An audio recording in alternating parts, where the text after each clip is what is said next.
Hi everyone, welcome back to our channel. I'm Bimo from How to Geek. In today's guide video, I'm about to simply show you how you can fix if the microphone on your WhatsApp is not working correctly. But before we get started, if you are new to our channel, make sure to leave a like and hit that subscribe button. And without any further ado, let us get started with today's video.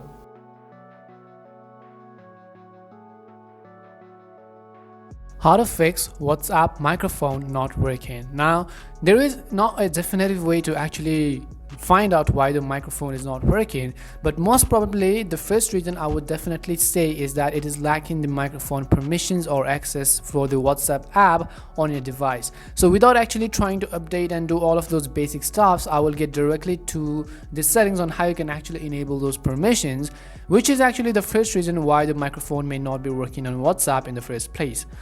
So I'm going to simply start by launching the settings app on my device. Once you actually launch settings, here you want to look for the option called apps. So right over here you can find the option called apps. So I'm going to basically tap on apps and you want to simply select WhatsApp.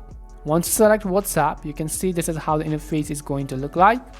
And over here you have the option called storage and cache. So tap on storage and cache, and then here first of all I will simply clear the cache. Once you clear the cache, do not clear the storage. If you want, you can do that, but then I'm not going to clear it. I'm going to come back, and then here you'll find the option called permissions.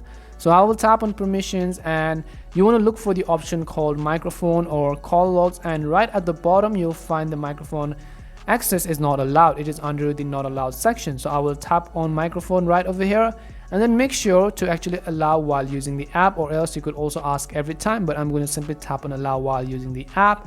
You also want to make sure to allow all of the permissions whichever the app requires, such as your phone maybe, or also your files and media, or also your contacts, your camera, and your call logs. Because what this basically does is that if you don't give apps permissions to access the permission it needs, then the app will not work correctly, and they will not be able to actually do anything. Once you've done that, see if your issue has been fixed, which will most likely 90% of the time fix the issue. But if it still doesn't fix, then now you could go ahead and try to check for updates, try to restart your device and see what the problem is. We hope one of these solutions may have actually worked for you. If it did work for you, make sure to leave a like and subscribe to the channel. If you have any more questions, queries or doubts, simply make sure to leave them down in the comment section. Thank you very much for watching, and see you soon in our next video.